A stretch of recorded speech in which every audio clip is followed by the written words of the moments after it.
Tutoriel Learning Apps numéro 4. Nous allons ici faire notre première application. Nous allons créer simplement une grille de mots croisés. Vous allez voir que Learning Apps vous aide à faire ça de manière assez intéressante. À partir de l'écran d'accueil, nous allons cliquer sur Créer une appli.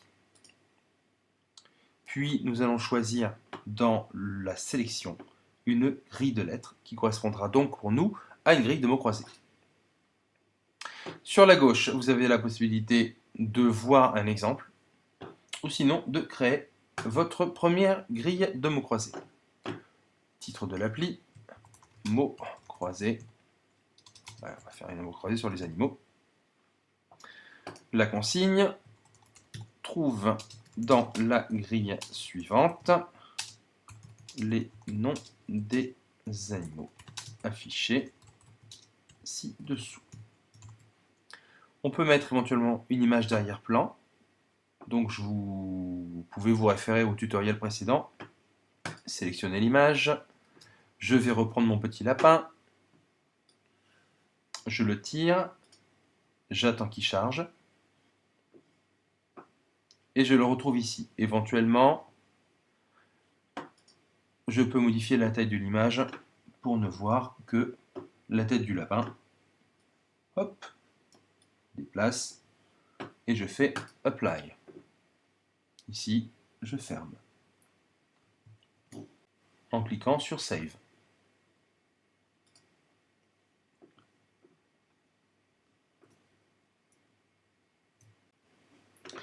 Ensuite, nous allons rentrer les mots que les enfants devront rechercher. Alors, on va prendre un lion. On peut éventuellement indiquer une remarque. Le roi de la forêt.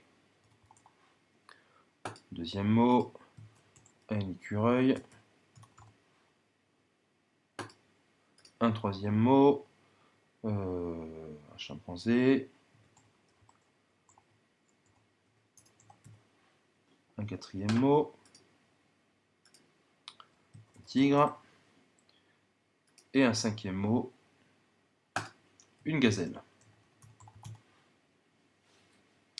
Une fois que vos mots sont rentrés, vous avez plusieurs options que vous pouvez cocher.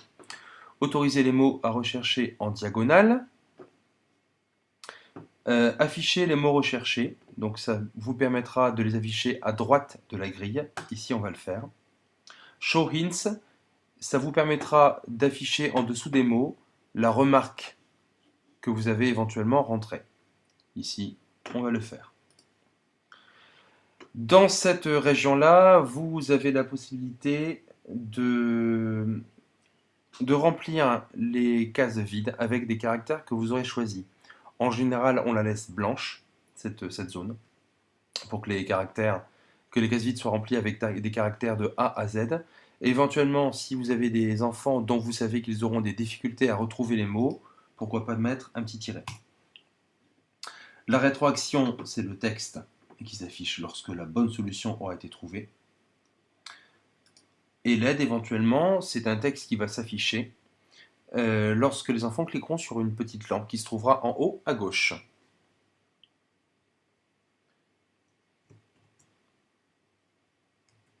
Alors, ici, par exemple, je vais marquer les mots à trouver ne sont pas en diagonale. Vous pouvez ensuite vérifier ce que vous avez fait en cliquant sur Afficher. Et là, vous voyez qu'il vous a paramétré lui-même votre grille. Pour sélectionner, on clique sur le premier, on ne lâche pas la souris et on tire. Éventuellement, je peux modifier et je vais enlever mon petit tiret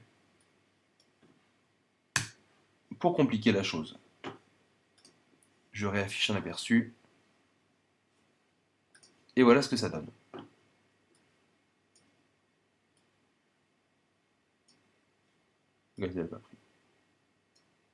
Voilà, vous voyez ici la remarque qu'on a rentrée tout à l'heure qui s'affiche sous le lion et les mots qui ont été trouvés s'affichent en vert, contrairement aux autres qui s'affichent en noir. Ici, la petite aide, les mots à trouver ne sont pas en diagonale. Les enfants peuvent à nouveau revoir la tâche qui leur est confiée, la consigne, en cliquant sur ce petit symbole. Une fois que vous aurez terminé et validé votre application, vous cliquez sur Enregistrer l'app, qui se trouve ici en bas à droite.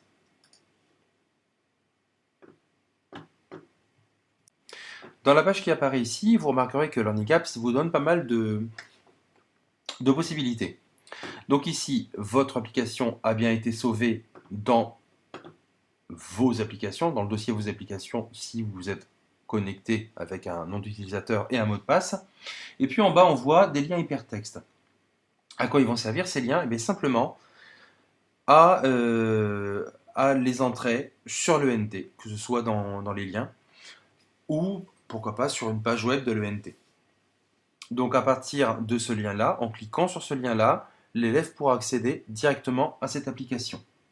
Vous avez un lien pour une application en page normale et un lien pour une application en plein écran. Vous pouvez décider que cette appli est privée ou publique. Si elle est privée, seuls vous et vos élèves y auront accès. Si elle est publique, vous la partagerez avec toute la communauté de Learning Apps.